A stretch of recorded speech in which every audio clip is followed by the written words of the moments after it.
Assalamualaikum warahmatullahi wabarakatuh. Selamat sore, salam sejahtera untuk kita semuanya.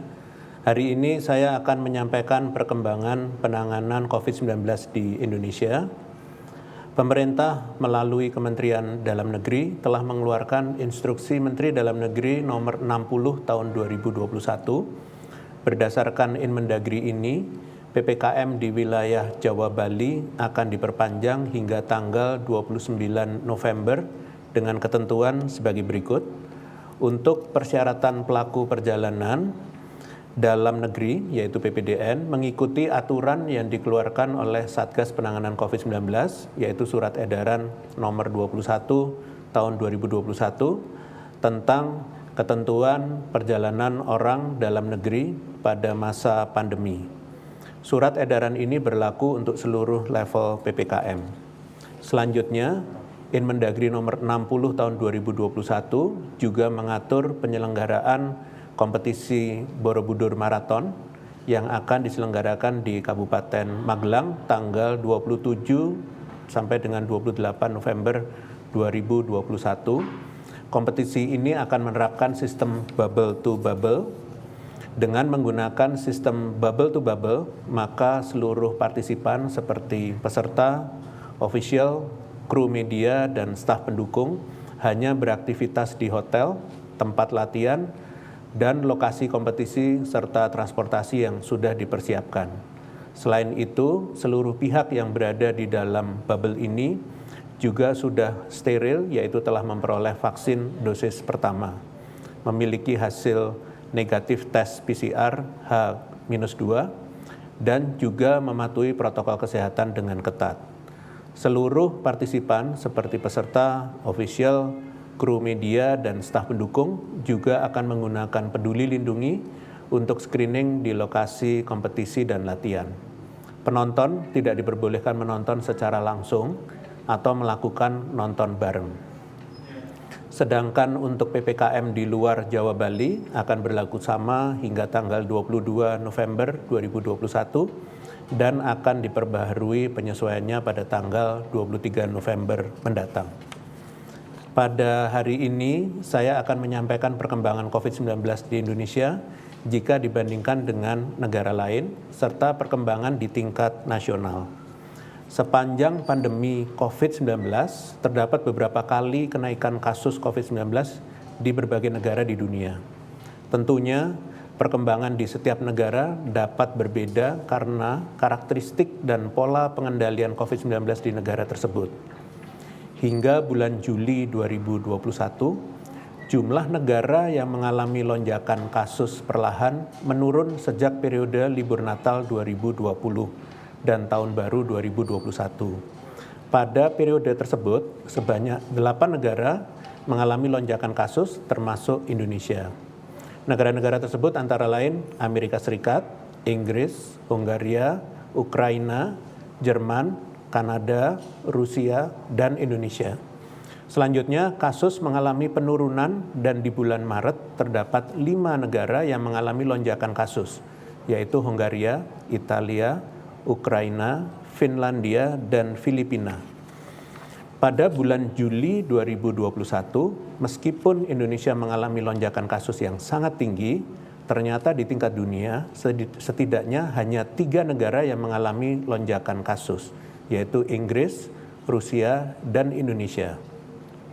Namun ketika kasus di Indonesia mulai mengalami penurunan, justru di berbagai negara di dunia mengalami lonjakan kasus. Di bulan Agustus dan September, setidaknya ada 6 negara yang mengalami kenaikan, termasuk negara tetangga di Asia Tenggara. Negara-negara tersebut adalah Inggris, Finlandia, Malaysia, Thailand, Filipina, dan Jepang. Saat ini, jumlah negara yang mengalami lonjakan kasus lebih banyak daripada saat periode akhir tahun 2020 lalu. Jika pada tahun lalu setidaknya ada 8 negara pada bulan Oktober-November tahun ini terdapat 9 negara yang mengalami lonjakan kasus. 9 negara tersebut adalah Hungaria, Inggris, Singapura, Ukraina, Jerman, Rusia, Italia, Finlandia, dan Australia. Meskipun kasus COVID-19 di Indonesia terus mengalami penurunan, adanya lonjakan kasus di beberapa negara yang terus bertambah saat ini harus menjadi perhatian agar kita tidak lengah. Bahkan negara-negara tersebut sebelumnya tidak pernah mengalami lonjakan kasus selama pandemi, seperti Australia, Singapura, dan Jepang. Untuk itu, penting bagi kita untuk terus menerapkan prinsip kehati-hatian agar kita tidak ikut mengalami lonjakan kasus kembali seperti negara-negara yang saya sebutkan tadi. Sedikit saja perkembangan ke arah yang tidak diinginkan perlu diwaspadai dan segera diantisipasi agar segera dilakukan langkah perbaikan. Selanjutnya, jika melihat perkembangan kasus di tingkat nasional, terdapat 29% atau 37 kabupaten kota di Jawa Bali yang kasusnya meningkat dibandingkan minggu sebelumnya.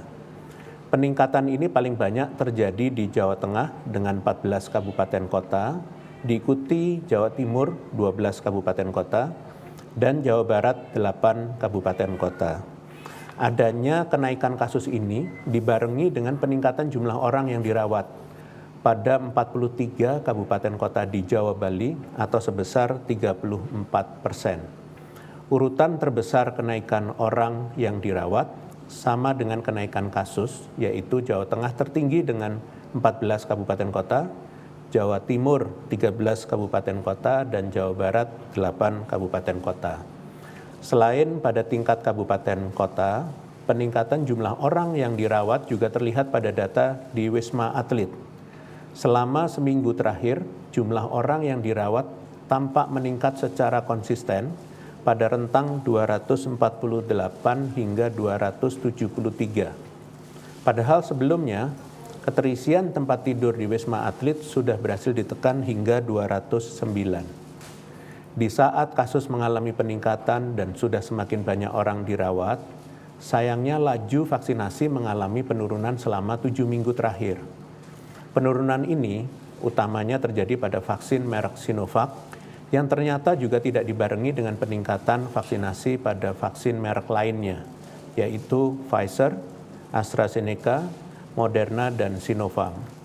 Oleh sebab itu, saya mohon kepada seluruh pemerintah daerah untuk segera meningkatkan cakupan vaksinasi di daerahnya. Cakupan vaksin penting sebagai modal menghadapi lonjakan kasus yang mulai terjadi dan harus diupayakan tercapai sebelum terjadinya lonjakan ketiga. Saya juga meminta kepada seluruh masyarakat untuk tidak memilih-milih merek vaksin yang digunakan. Semua jenis vaksin yang masuk dan beredar di Indonesia sudah dipastikan keamanan, kualitas, dan efektivitasnya berdasarkan uji yang dilaksanakan oleh Badan POM dan pemantauan instansi serta organisasi profesi terkait. Selanjutnya, saya akan mencoba mengajak masyarakat memahami lebih mendalam salah satu jenis data yang umumnya digunakan untuk menganalisis situasi teraktual terkait penyebaran virus COVID-19, yaitu reproduction number. Angka ini penting untuk diperhatikan selain angka kasus, angka kematian, dan angka fatalitas untuk menjadi dasar penentuan upaya pengendalian COVID-19 yang tepat. Reproduction number atau angka reproduksi adalah rata-rata banyak orang yang terinfeksi akibat terpapar dari satu orang yang positif atau sakit. Angka ini berguna untuk menggambarkan kemampuan penyebaran suatu penyakit. Besar reproduction number akan sangat tergantung kepada karakteristik maupun lingkungan di sekitar organisme penyebab penyakit. Umumnya, setiap jenis penyakit memiliki basic reproduction number atau R0, yaitu nilai tetap kemampuan penyebaran penyakit dalam situasi tanpa disertai intervensi pencegahan tertentu. Contohnya, R0 untuk virus COVID-19 varian original dari Wuhan, yaitu 2,4 sampai dengan 2,6. Hal ini bermakna bahwa satu orang kasus positif rata-rata dapat menularkan kepada 2 sampai 3 orang lain di sekitarnya setelah melakukan interaksi. Sedangkan RT atau RT, Effective Reproduction Number, adalah angka reproduksi penyakit setelah adanya intervensi. Semakin tinggi reproduction number suatu penyakit, maka akan semakin besar peluang jumlah kasus positif terus meningkat, begitu juga sebaliknya. Umumnya, reproduction number di atas 1 menyebabkan penambahan kasus yang berlipat atau eksponensial. Angka 1 menyebabkan penambahan kasus yang cenderung stagnan, dan angka di bawah 1 secara gradual akan menginfeksi lebih sedikit orang dan akhirnya dapat menghentikan perluasan penyakit dalam suatu kondisi tertentu layaknya epidemi, karena semakin sedikitnya jumlah kasus positif baru maupun bertambahnya jumlah kesembuhan kasus positif seiring waktu dan pengobatan yang dijalani. Penetapan besar reproduction number suatu penyakit umumnya dilakukan oleh para ilmuwan untuk menggambarkan tingkat penularan menggunakan data di lapangan, yaitu angka kematian, keterisian tempat tidur di rumah sakit, maupun besar kasus positif atau positivity rate. Berdasarkan data terkini, diketahui bahwa RT di Indonesia secara nasional meningkat dari minggu lalu sekitar 0,01 menjadi 0,96.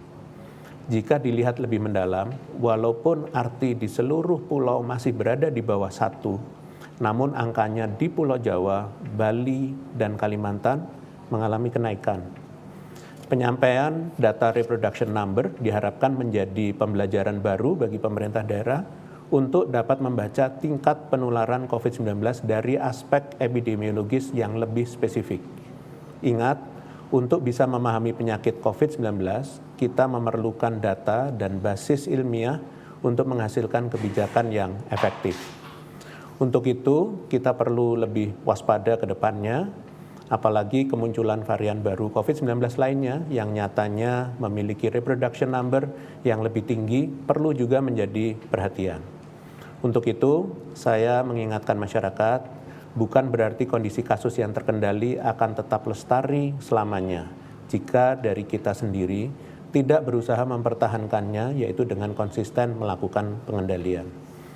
Reproduction number akan sangat dinamis, tergantung seberapa baik intervensi yang kita lakukan, baik dengan protokol kesehatan 3M, upaya 3T, maupun vaksinasi. Misalnya jika kita dapat meningkatkan proteksi kepada 2 orang dengan vaksinasi dan menggalakkan disiplin protokol kesehatan, maka reproduction number dari sebelumnya sebesar 3 dapat menurun menjadi 1. Bayangkan jika kita menambah proteksi lainnya seperti menjaga jarak, menghindari kerumunan, melakukan kegiatan esensial dengan terkendali, dan menunda kegiatan luar ruang yang tidak mendesak, maka kita dapat berpartisipasi dalam menurunkan reproduction number sehingga laju infeksi menurun, begitu juga dengan angka kasus dan kematian. Kita perlu kembali mengencangkan pengendalian agar kita dapat mencegah gelombang kasus baru di tahun depan. Sebelum menutup konferensi pers hari ini, berikut adalah beberapa informasi tambahan terkait COVID-19 di Indonesia. Cakupan vaksinasi dosis kedua di tingkat nasional sudah mencapai 40% populasi di Indonesia. Capaian ini juga telah melampaui target yang ditentukan oleh WHO, dan pemerintah mengapresiasi peran serta masyarakat dalam program vaksinasi dan berkomitmen untuk terus memperluas cakupan vaksinasi dosis kedua sehingga semakin banyak masyarakat yang terlindungi dari penularan COVID-19. Bagi masyarakat yang belum menerima vaksin dosis kedua, agar dapat segera mengaksesnya, dan bagi mereka yang sudah, agar selalu mematuhi protokol kesehatan dalam segala aktivitas yang dilakukan. Demikian konferensi pers hari ini. Saya lanjutkan dengan sesi tanya-jawab media. Terima kasih.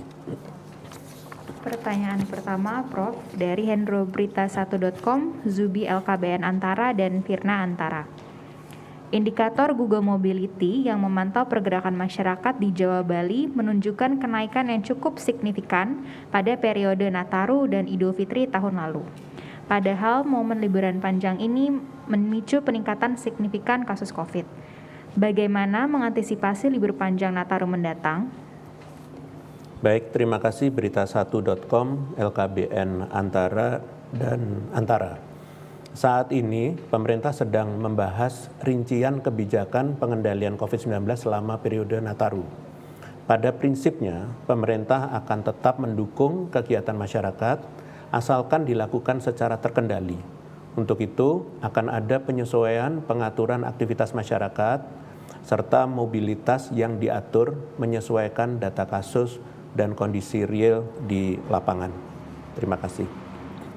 Pertanyaan kedua dari hendroberita1.com.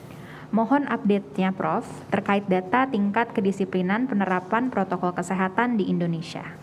Terima kasih. Jadi selama 1 pekan terakhir, ini terdapat 20,37% kabupaten kota, 21,9% kecamatan, dan 22,96% desa atau kelurahan secara nasional yang melaporkan kepatuhan memakai masker kurang dari 75% total masyarakat yang terpantau. Sedangkan terkait dengan kepatuhan menjaga jarak dalam sepekan terakhir, terdapat 23,71% kabupaten kota, 23,78% kecamatan, dan 21,91% desa atau kelurahan secara nasional dengan kepatuhan kurang dari 75% total masyarakat yang terpantau.